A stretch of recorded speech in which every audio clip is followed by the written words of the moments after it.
Mr. Harris sat at his polished mahogany desk, the faint smell of freshly brewed coffee still lingering in the room. The morning sun streamed through the tall glass windows, casting neat golden lines across his paperwork. He adjusted his tie and glanced at the neatly typed schedule before him. 10 interviews lined up for the day. Every candidate was described in brief notes: marketing degree, project management experience, 10 years in sales. His pen tapped lightly against the desk as he mentally prepared to meet a line of serious, well-prepared applicants. The sound of the office door creaking open barely pulled his attention away from the copyright in front of him. He expected the next name to walk in, a middle-aged professional in a suit, ready to sell themselves for the position. Instead, the sight that greeted him made his pen stop mid-tap. A small girl, maybe 7 or 8 years old, stood in the doorway. She wore a faded pink dress that had clearly been washed too many times,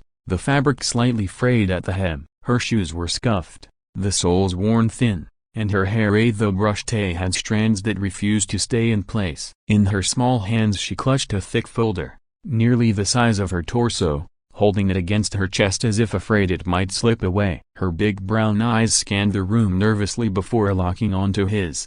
"Excuse me," she said, her voice small but steady. "I'm here for the interview." For a moment, Mr. Harris thought he had misheard her. He glanced toward the glass wall of his office where his secretary sat. The woman's face was frozen in surprise, her phone halfway to her ear. Clearly, she hadn't stopped the girl from entering. He leaned back in his chair, watching her for a moment. "You're Broken Bar here for the interview?"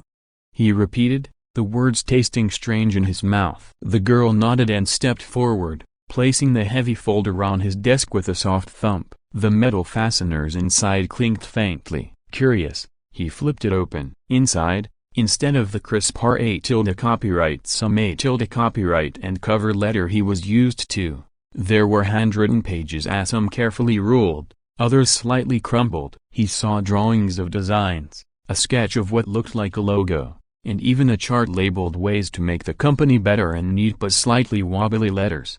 "My mama Broken Bar," the girl began, swallowing hard. "She was supposed to come today, for this job." He lifted his eyes from the folder, his brow furrowing. "Where is she?"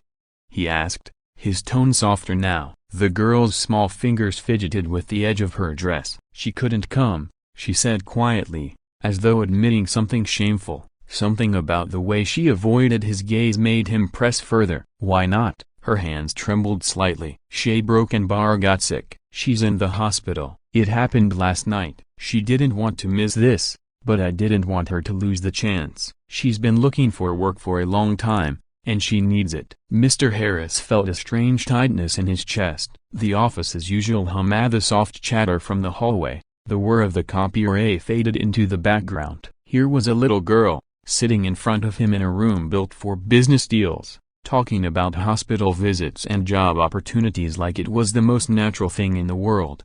"You came here, Broken Bar, by yourself?"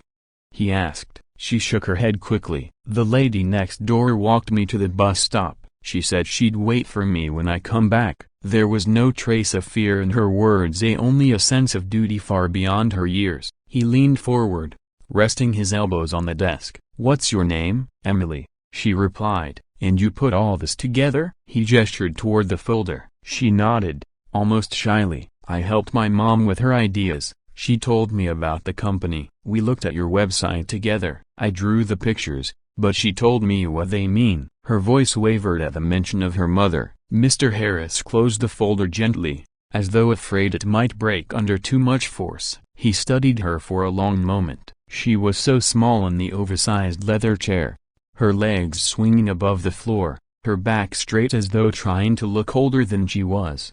"What do you want me to do with this?"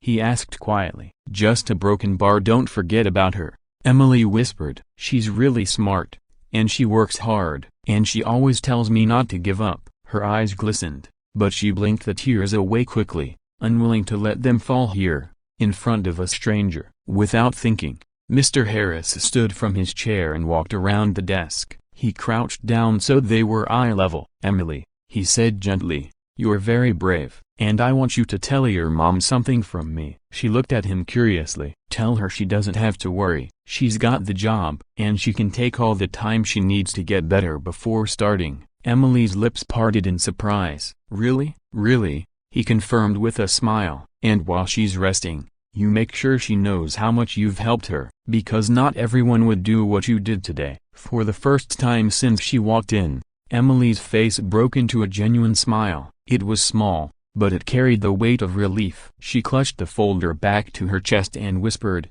"Thank you." He walked her to the door himself, ignoring the curious looks from the staff outside. She disappeared into the hallway, her small figure vanishing among the tall adults moving in every direction. Mr. Harris returned to his desk but didn't sit right away. Instead, he stood at the large window overlooking the city. Cars moved like tiny silver insects far below, and people hurried along the sidewalks, each lost in their own worlds. He thought about how many interviews he'd done over the years, polished conversations filled with rehearsed answers and carefully chosen words. But this morning, without any R8 some A copyright, without any formal introduction, a little girl had walked in and reminded him of something he had almost forgotten. Some jobs aren't given because of degrees or experience. Sometimes they're given because of heart. And sometimes, the most important meetings aren't the ones on the schedule at all.